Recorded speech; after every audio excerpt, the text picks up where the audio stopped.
All right, hello everyone, and welcome to this week's episode of The Entry Level Left. We are talking The Social Dilemma, a new Netflix documentary on Netflix covering social media.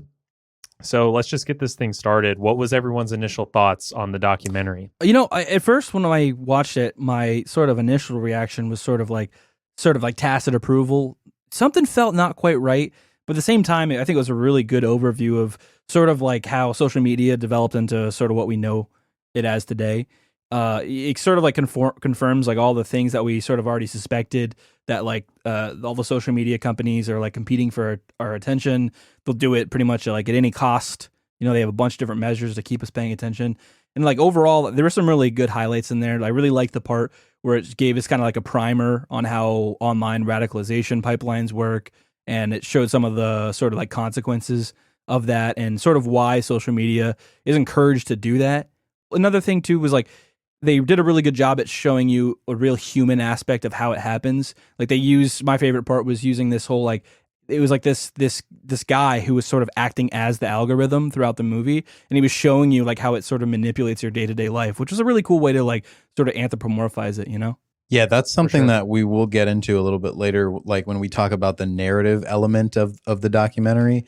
But I thought that was a cool thing too, how they sort of anthropomorphized that algorithm element of social media. But just to outline this documentary for people who maybe haven't seen it or have yet to finish it, it kind of revolves around these industry figures of major corporations like Facebook, Google, so on and so forth. So it kind of revolves around this guy named Tristan Harris, who was a former design ethicist at Google. And that's Jared's favorite character in the documentary. But Whose name I don't believe is actually Tristan. but yeah, this guy. Show us the birth certificate, Tristan. Yeah, we want to see the birth certificate. He's probably from Kenya or something. Right. But yeah, so this guy, you can kind of tell that he's the poster boy of the documentary pretty early on. Without spoiling too much, it kind of revolves around him, the narrative element, and how he talks about how when he was a kid, he was a magician and was fascinated by the idea of magic. And he kind of somehow works that into his concepts of, or how he understands social media manipulation and so on and so forth. So beyond that, we'll get into some of the more prominent figures in the documentary later. But my initial thoughts, I guess, kind of mixed. Like Nathan said, I had a very tacit approval from the beginning, because you see these figures and these major, like, prominent figures in Silicon Valley and the tech startups kind of talk about there's a problem, right? That there's a problem with social media that they can't quite put their finger on, right? And of course, all along, the listener is kind of just tacitly agreeing, approving that, yeah, everybody knows, anyone who is even remotely online knows that there's something fucked up about social media. It's addictive. It's constantly trying to market you things. It creates addictive behaviors and so on. So I think everybody watching the documentary at first can kind of agree, but it kind of gets dicey. And as we go through the episode, we'll explain, why we maybe change the opinion later on. But at least in the beginning, very, very much like a tacit approval, and confirms all the things that we kind of know about social media to be true. But later on, it kind of devolves, and we'll get to that. But what did you think of it, Jared? Yeah, see, I mean, that's kind of what you were going at. I mean, to me, I just found the overall, like, the whole documentary just pretty underwhelming. And I think I found it pretty underwhelming, not so much because of the narrative kind of breaking apart, because like I wasn't expecting, some like, anti-capitalist propaganda film, but I think more so just there was nothing presented by the documentary that we don't already know.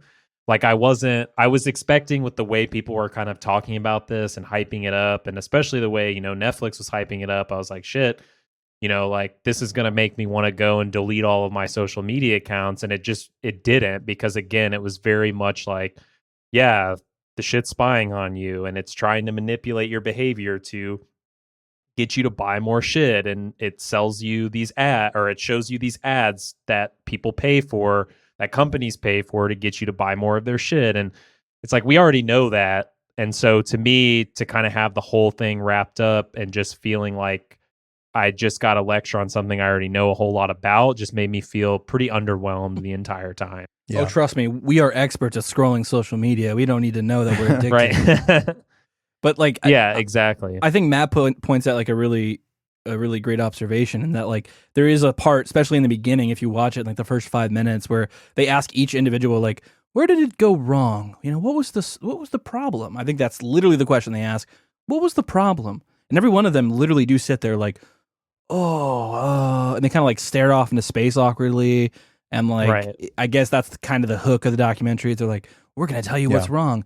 But in my gut, the whole thing, I'm just like, it's capitalism. You know what I mean? Like, they're only doing this because this is where the incentive is. Like, they need your attention because that's what makes them money. You know what I mean? Right. And it seems like the characters, not the characters, the real life people are just like completely oblivious to this, I know like some of the tech guys were even saying shit like, Google started off good, Right. Google was good, and they're acting like this wasn't always just like some sort of pursuit of money. You know what I mean? They kind of treat them like they were like valuable tools in the beginning, but obviously it's fucking delusional.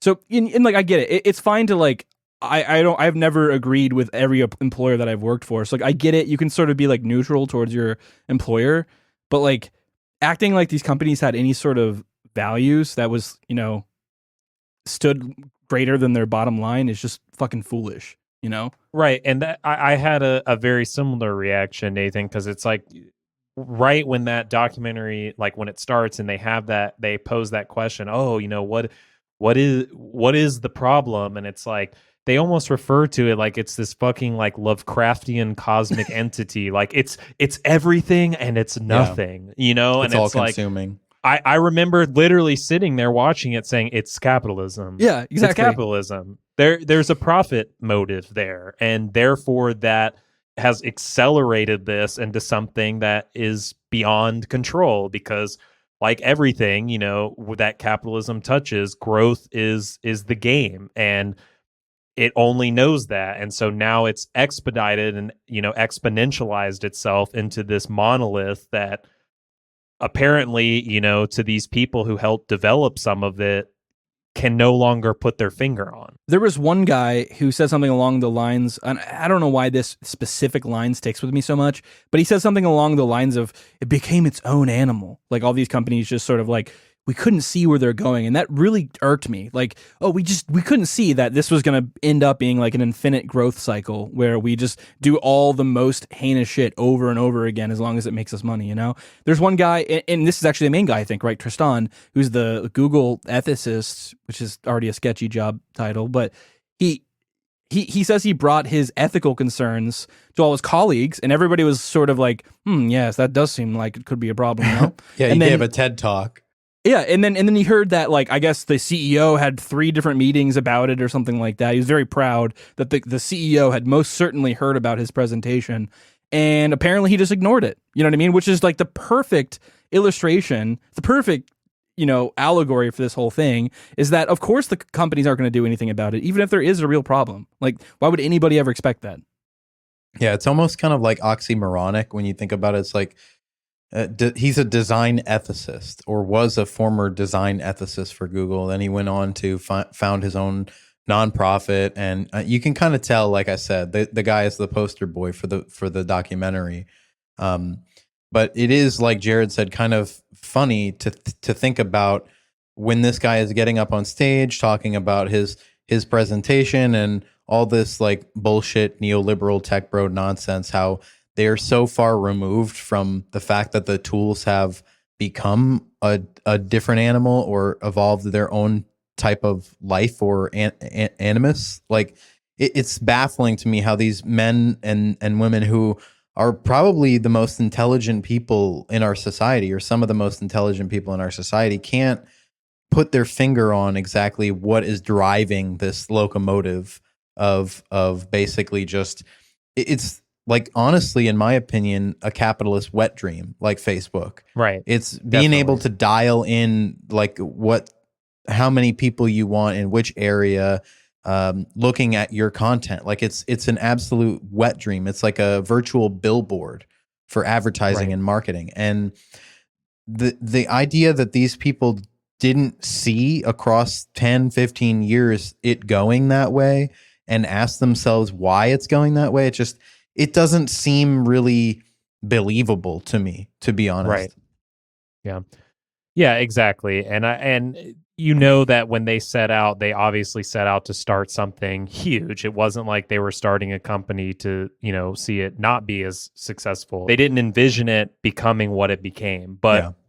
obviously there's a lot of stuff covered in this documentary, but kind of moving on here, what did everyone think about the narrative that's kind of placed throughout the documentary that social media is polarizing and ruining people's mental health? Because that's like sort of the next stage that this documentary moves into after kind of introducing that there is a problem. Like, as I said before, this is probably where the movie shines the most, especially like on the mental health part.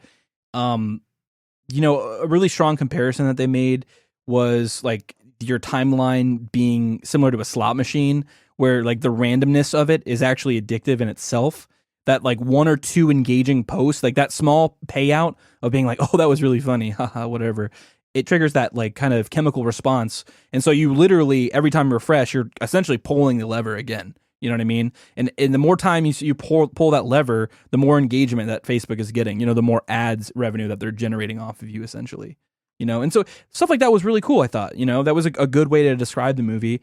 And there's other parts too. Like they explained how even they configured the emails so that like when you get tagged in a photo, they wouldn't show you the photo in your email. They would actually make you go back to the website. So it was essentially like ways of tricking you to come, straight back into the website, which all that stuff is awesome. A lot of that's like super important, I think, for people to see. So if you're not really familiar with how all that stuff works, it could be a really good documentary for you. I mean, that was an interesting concept too, like how these tools, and this is what Tristan was talking about, and where like design ethics come in. Like the idea that developers are creating tools or processes or different things, even something as small as the refresh feature. Like, for example, what Nathan was describing is like, say when you're on Facebook on your mobile phone, right? You want to refresh your feed to get new memes or whatever. You just bored and you're scrolling, right? So you pull down on the top of the screen and it refreshes. And so that is an intentional design decision because it influences like dopamine receptors. And so, of course, that's an interesting thing to know. But I mean, these are things that are like, they're kind of like micro, and we don't necessarily pay conscious attention to them and how they're affecting our behavior. But you also have to consider, well, this is where the design ethics come in. How does this affect huge swaths of people in different places and locations and geographies? Like, this is a massive system. Like, Facebook is so widely distributed that even in the movie, like I think in the documentary, they at one point explain that, like, for example, in Indonesia or Malaysia or something like that, people actually think that the internet is Facebook in Malaysia. So when they get a phone, they are basically set up with a Facebook account. And so they virtually don't know the difference between like the regular internet and Facebook, because Facebook is so all consuming in that locale. And so when you consider things like that, the smallest change, the smallest feature, and the way it works and the way it interacts with the human psychology really has a widely distributed impact on the way people, behave. And think of it like if we have any gamers listening to this podcast, like think of like the concept of a Skinner box, right?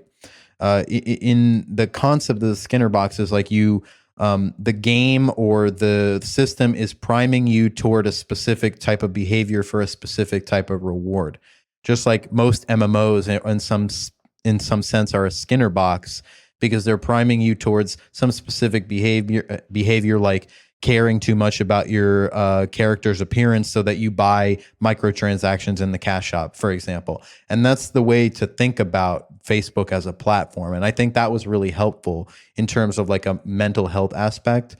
And I'll be honest, like I set up screen time on my phone shortly after watching it and decided to spend way less time on social media because I thought it was kind of insidious, a lot of that stuff. And maybe I was conscious of it before, but I didn't really, I maybe you guys can relate, but I didn't really feel the gravity of all of those things until maybe I watched this documentary. So it kind of brought it front and center, and we'll talk about that a little bit later on when we bring up some of the other figures in the documentary. Matt, you say that like a lot of these features were sort of small and minor, you know, like the things that really get you hooked in. And I think one thing that's really cool to note, and they pointed out in the documentary, is that all these features are sort of rolled out in really small batches, and they're like tested in real time against people. So, you know, one part of the US might get one specific feature and they'll test it and see like, are people clicking more? You know, is this making them more likely to buy things?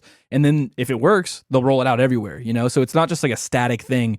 These features that are addictive are just getting more and more addictive as time goes. You know what I mean? And even most of like the tech bros all admitted that like they're sort of concerned about giving their kids phones or giving their kids screen time. You know, a lot of them themselves were saying, like the Pinterest guy, they have the CEO of Pinterest say that he'd go home some days and find himself scrolling on Pinterest for hours, that nobody's immune to this type of stuff, you know?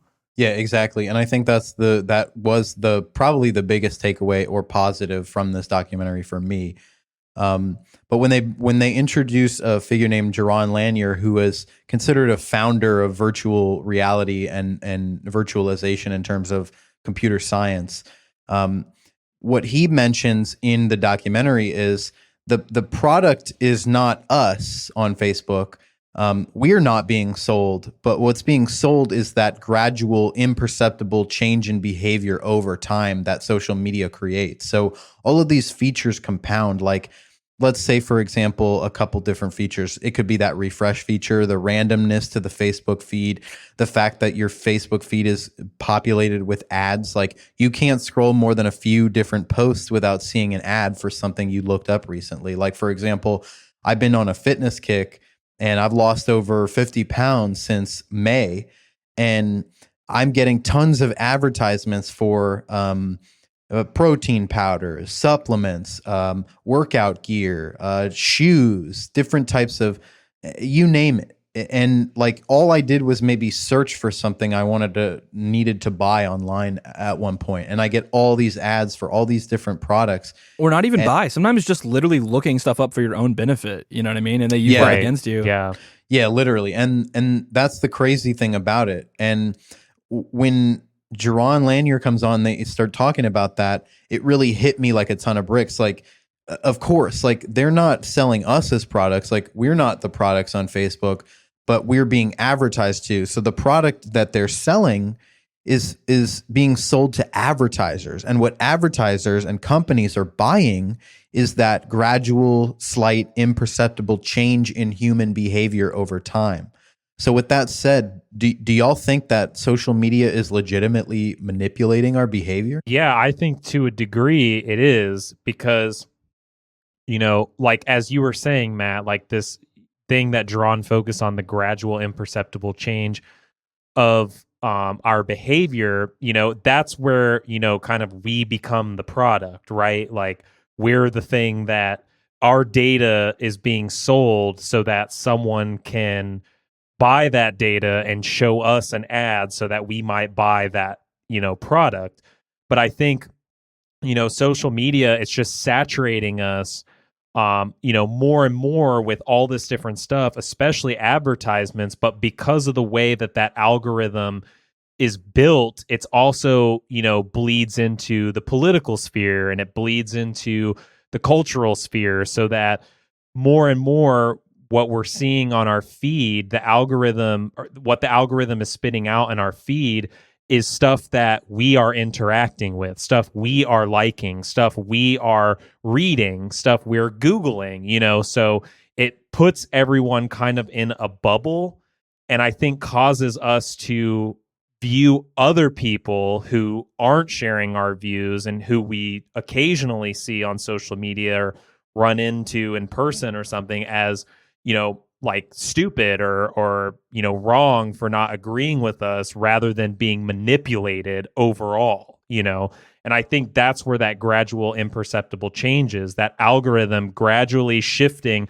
not just what we're buying or how we're dressing, but also literally the way we think about the world around us and others who inhabit it.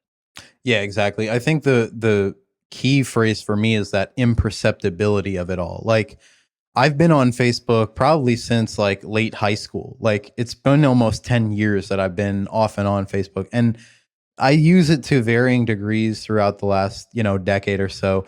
But I mainly use it nowadays to strictly communicate with friends and loved ones and so on. So like, my behavior has changed, but I've also changed my behavior to shy away from using it. So it's sort of a strange beast, but I think that what's really important about this for our listeners to understand is the imperceptibility of it. You probably get on Facebook just unknowingly, unconsciously at this point, just because that's your hub for socialization. And so it's kind of trained the human psychology in this modern era to act very differently than we are necessarily like naturally inclined to, or so on and so forth. I feel like it's created a generation or groups of people who are generally like very socially awkward. They are very low self-esteem. They don't know how to interact generally with people when they're offline. Like, it's very clearly changed social environments.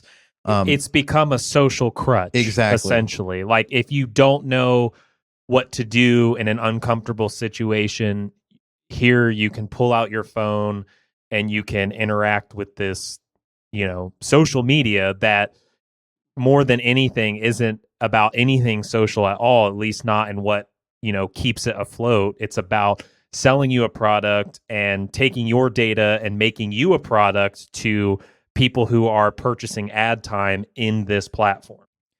The movie does use the word like manipulate a lot, especially like in that middle section. It keeps saying it over and over again, and it sort of bothered me a little bit because, and it took me a minute to figure this out, but I think what they're using when they're using the word manipulate, you could really use that same exact description of any advertisement. You know what I mean? And that's one thing that annoyed me, was that they acted like this was somehow uniquely something to modify your behavior. And that's not true. Like, social media isn't the only thing that tries to modify your behavior. Fast food products literally put shit in there to get you addicted. They put stuff on every market or every corner to make you feel like it's always right there. They make it $1 because it just convinces your brain like, it's just $1. I can get a cheeseburger for $1. I just might as well.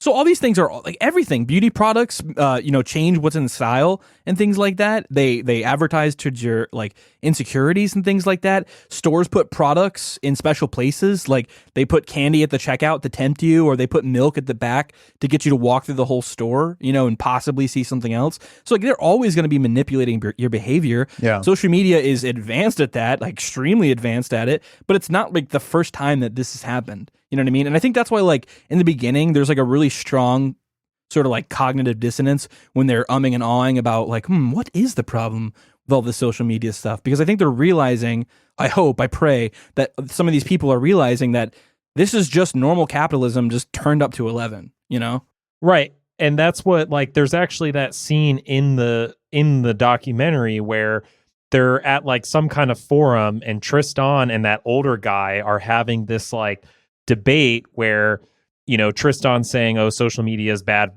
or Facebook and their algorithms are bad for X, Y, and Z reason. And this old guy makes this point, which I agree with, but for a completely different reason, that, advertisements have always been this way, and new technological advancements within or with advertising and all that have always been this way, from newspapers and all that throughout time. And now he's saying that to justify, on behalf of these giant corporations, what they're doing.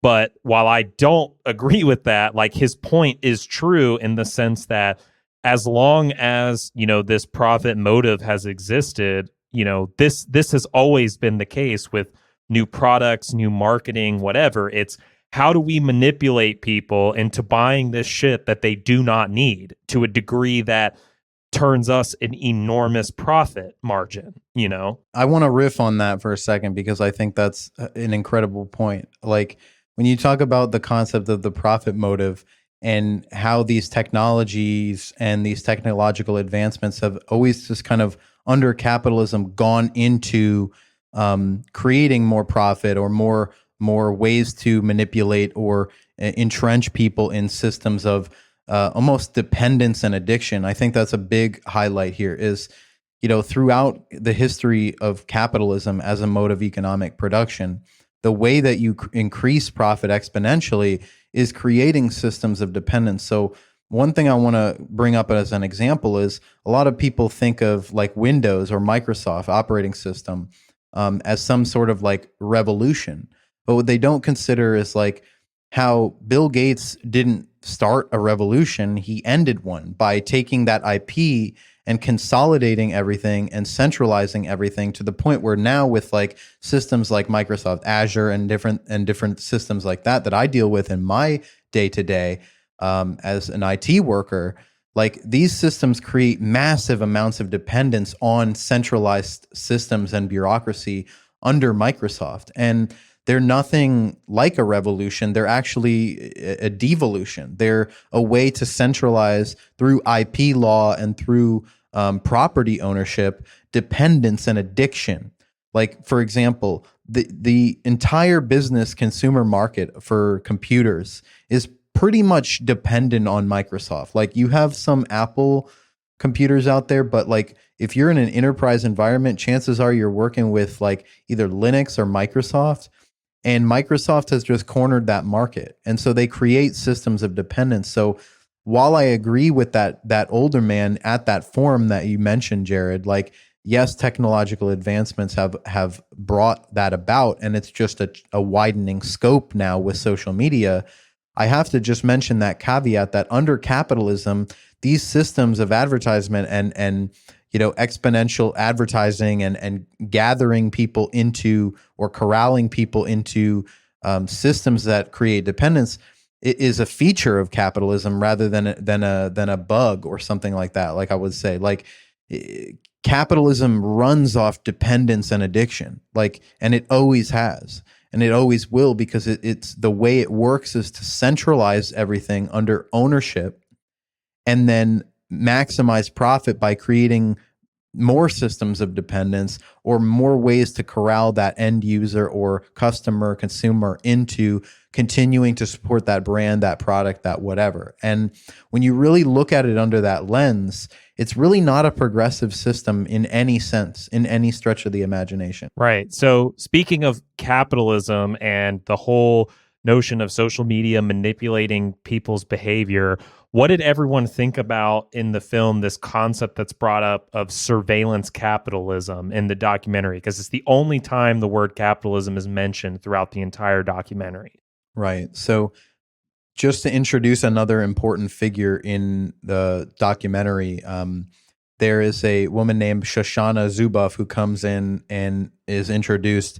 And she is a Harvard Business School professor emeritus. She's written books, very intelligent woman. She knows exactly what the deal is. And one of her quotes from the documentary is, Facebook sells certainty.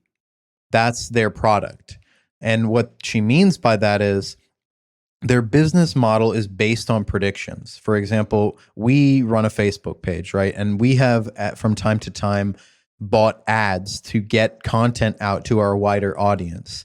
And so when we buy those ads, Facebook gives us a relative prediction on how many likes, interacts, so on and so forth that we can expect from the certain amount of money that we're investing into the ads, right? So in order for Facebook to do that, they need a lot of data. And that's where this concept of surveillance capitalism comes in. To get the amount of data that Facebook needs to be able to make those type of predictions where consumers or advertisers can count on Facebook to give them that quote unquote certainty that Facebook is selling, right? They need to be able to collect all of this data from us. So that's what surveillance capitalism is. And it really is heightened with this system of Facebook, with social media. Like, everything you do is monitored. For even, they go so far as to say in the documentary, how long you sit on a particular meme or a photo on your timeline is monitored. And that is kind of crazy to me, to think about how closely they're monitoring things. Even to the extent, like, I think it says in the documentary that they can sense, like, the algorithm can get like a sense of whether you've lost a loved one or you've gotten out of a relationship. Like, these are all things that Facebook has engineered into algorithms, which are, as they say in the documentary, they're developed to a certain standard of success. Algorithms aren't these all-knowing, all-consuming things, but they're developed to be efficient towards a specific standard of success. So surveillance capitalism is this idea that Facebook is collecting all of this data, and Google and all these companies are just collecting this data to be able to make predictions and then sell those predictions to consumers like advertisers. They know you beating it. That's the summary. That's what they know it. They know you're jerking it.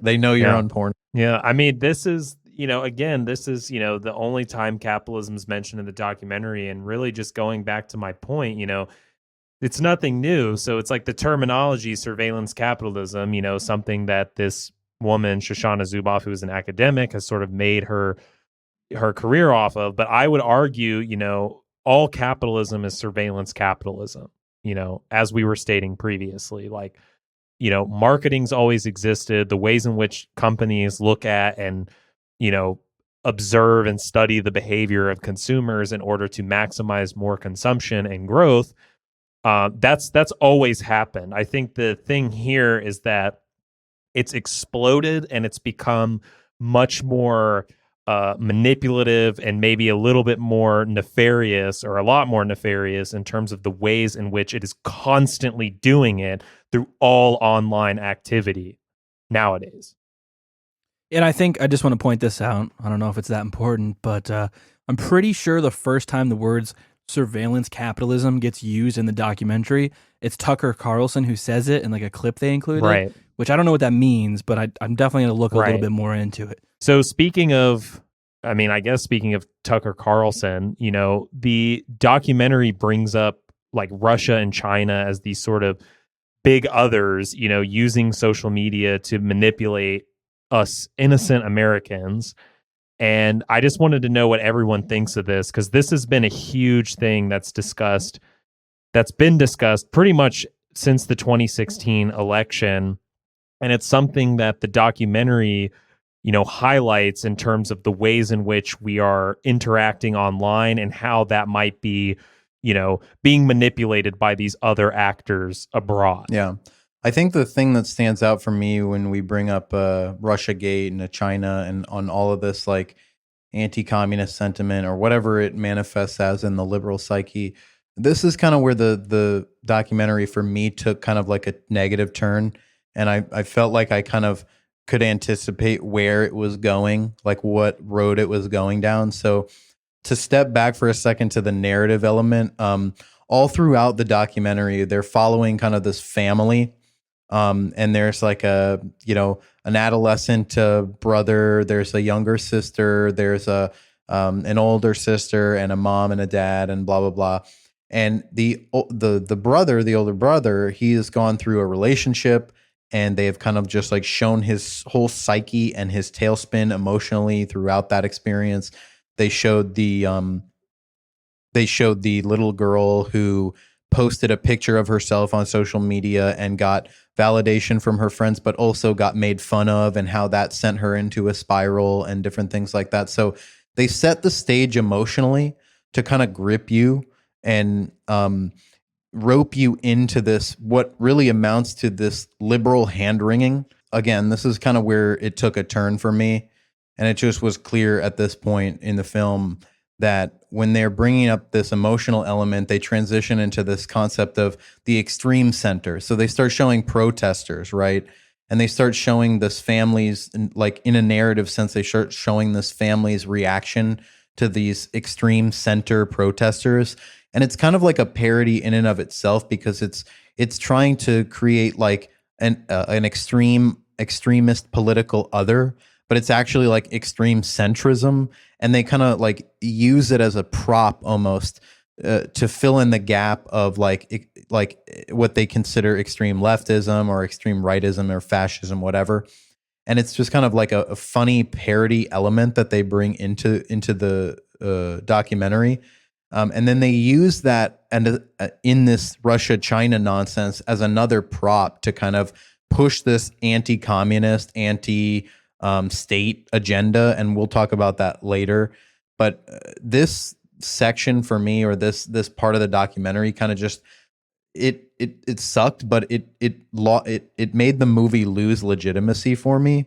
It's not the responsibility necessarily of the government. It's more these private actors and these private enterprises that are in control of these things, almost to the point where you have like entire countries being controlled, like when we use the earlier example of Malaysia, but entire countries like psyches and goings on being controlled by social media. And I think they paint a really negative and incorrect and inaccurate view of what is actually the root cause of these problems. And then they parody it in a way, making fun of like extremism, political extremism, with like a center critique. And then they're showing images, the narrative images of this young kid in a pipeline. And we talked about that in the beginning, but he is literally in some type of like a YouTube rabbit hole pipeline, and they show him engaging with this extreme center political content. And they bring up this guy who's just like, I think you're on my side too. And it's just like this very generic, like low hum type of parody, trying to kind of, I guess, insinuate some type of like alt-right type of pipeline. Is that how you guys would phrase it? Yeah. So like that is when kind of like the movie took a turn for me. And it just was clear at that point that it's just liberal hand-wringing, trying to place blame on Russia and China for destabilizing democracy, when the wider picture is actually that capitalism in and of itself is destabilizing countries and whole geographies. Yeah, like it makes the critical mistake. I think Zizek would be proud that it thinks it's free of ideology, like the documentary, that is, thinks that it doesn't have an ideology. It's just observing all these actors that are just radicalizing themselves, and they're above that, though. You know, they're not actually gonna fall for all this extremism that's going on. You know, and that's like, to me, it's kind of sort of condescending in a way, I think, Matt, as you were sort of pointing out. And I think like when they use the extreme center, I kind of laughed at first, because we always make fun of fence-sitting people. You know, we always laugh at like, oh no, genocide is good. No, genocide is bad. Okay, how about half a genocide? Like, you know, we're the radical center.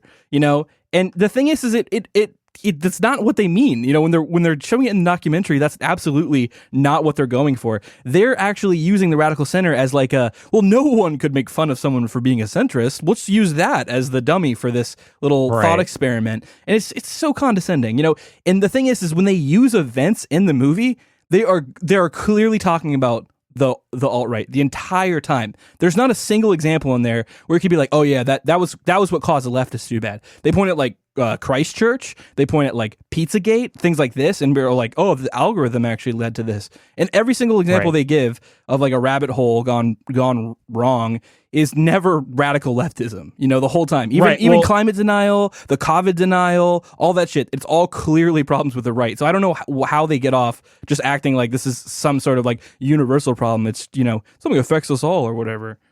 Right, and it's of course saying the extreme center, because what it actually means is the extreme of the two sides being the same as one another. It's yet again the, you know, magnum opus that liberals always reach of the horseshoe theory that both sides are in fact the same, right?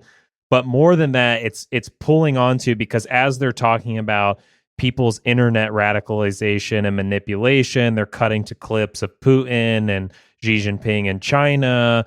And, you know, of course, people couldn't have radical views in this day and age for, you know, by themselves or for their own right. It's because of foreign actors. You know, it's not anything else other than foreign actors. And again, both sides, the left and right, are the same. But there's really this quote actually from a Jacobin article that was on this documentary that I think just like really hits the nail on the head with this issue. And it states, the left and the right are not two sides of the same coin. If they are both experiencing upsurges in the age of social media, it's only because that age coincides with the collapse of the order the political center built and the erosion of popular consent to neoliberalism, which has delivered its own share of chaos. And that to me really just like, it's the mic drop on the dumbass point that they're trying to make that we've heard 1,000 times from, liberal establishment thinkers, that the left and the right are the exact same, and the only reason anyone has any radical views whatsoever is because Russia and China. Yeah, it's just blame. It's a blame game. Tristan even points out at one point that this might be the last generation who knows what it was like before the quote illusion. And it's so, to me, it's so fucking condescending that they keep acting like for some reason we were once better off and we had way better understanding of what truth was before. Before we all had access to the internet and we could Google 5,000 page books and find a summary of it in 5 minutes and learn pretty much everything there is to know. Actually, back then we were better. We had more of a grasp on the truth. I think that's just insane to me. Right. Right. And so, talking the whole Russia, China thing, and, Matt, you kind of hinted at this a little bit with some of what you were saying. The documentary basically concludes with the horrors that could be committed with social media in the hands of like some giant government. And to me, the entire time I'm thinking like, okay, what irony here? Like they're talking about the horrors that could be committed on social media in the hands of big government, while spending an entire documentary talking about how everything in society is fucked because of a privately owned enterprise. Yeah, I mean... You know what I mean? Like a privately owned operation to sell people's data and sell them more ads. Yeah, it's peak irony, honestly, because like... And it's peak like capitalist irony, too, because like... You look at it and it is like, these are private enterprises. At any moment, the government could come in and just say, okay, we're going to regulate this heavily now.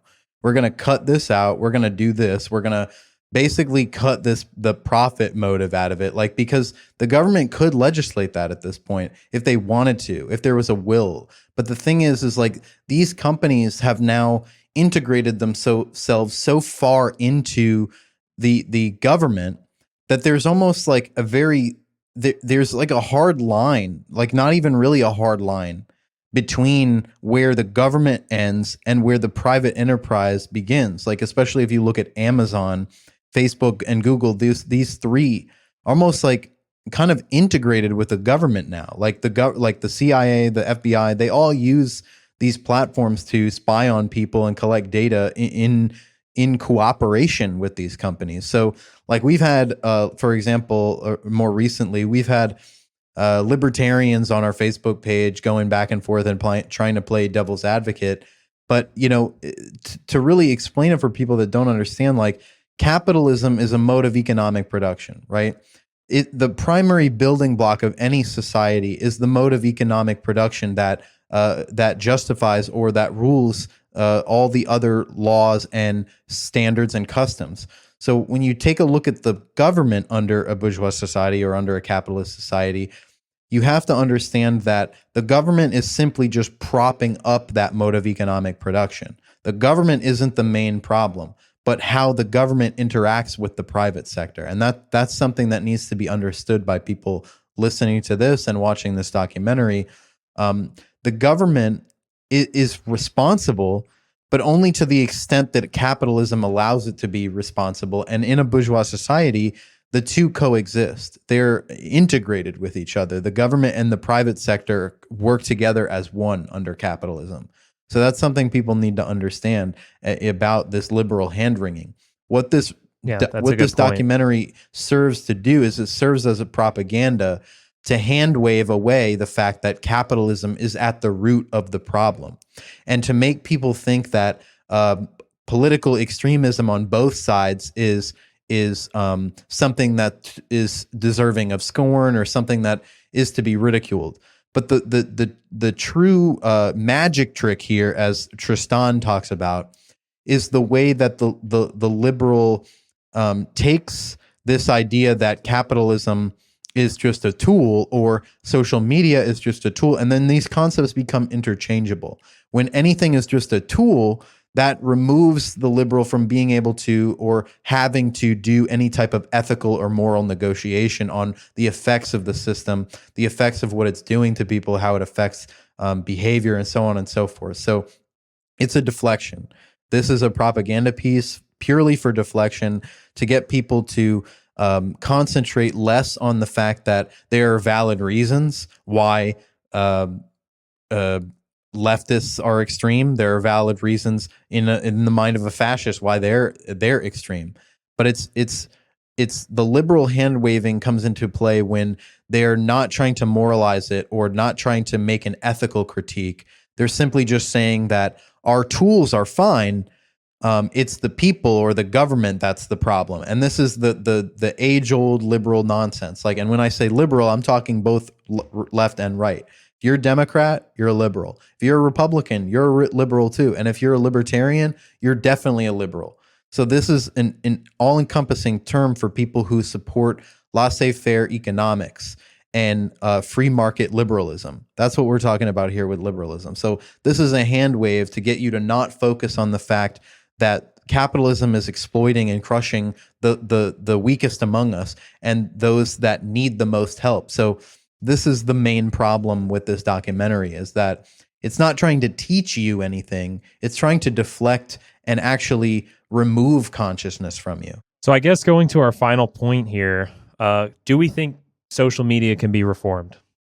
I mean, yeah, like we could reform social media just like we can reform any other thing in capitalism or in our society.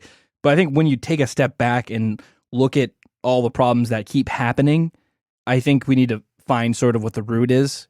In this case, as we all will agree, capitalism, you know. And I think to demonstrate this, I would have you believe that there's going to be future things like social media, new trends in society, new marketplaces to open. And the thing is they're all going to be just as heinous. So picking like a specific thing to really, really hammer home and master how the market can be a little bit more ethical for one specific market is just not useful. You know, we need to start rethinking what a market is in the first place. You know, it can't be driven by the profit motive.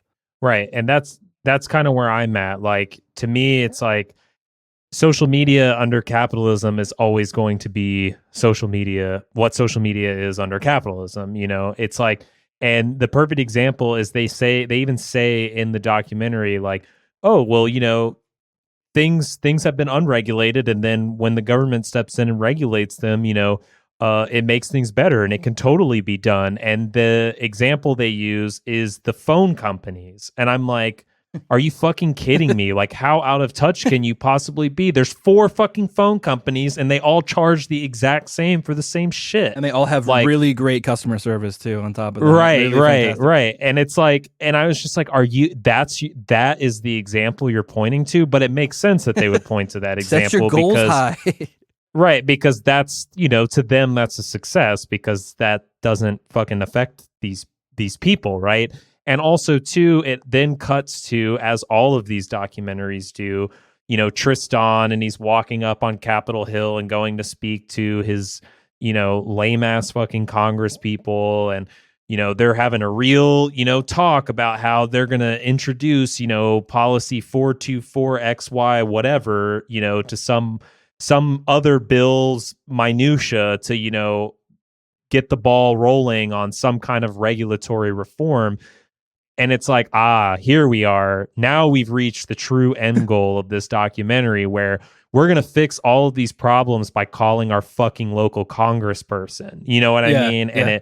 And it also funnels into the interest that I felt I immediately, you know, had my red flags going about this Tristan guy, is that he's a nonprofit, you know, professional managerial class or PMC opportunist whose whole goal here is to highlight the work that he's doing with his nonprofit in typical neoliberal fashion so that he can market himself to be the one that can say to the government, hey, let us do the regulating. Let us step in. You know, you pay us this fee and we'll host these cool TED Talks for all these Facebook billionaires, you know, and they'll listen to us, and we'll have, you know, instead of just Facebook, it'll be like, you know, how T-Mobile and Verizon and all that shit is, where there's 4 things all doing the same thing, you know? He had that. So he had that big Pete Buttigieg consultant energy for sure.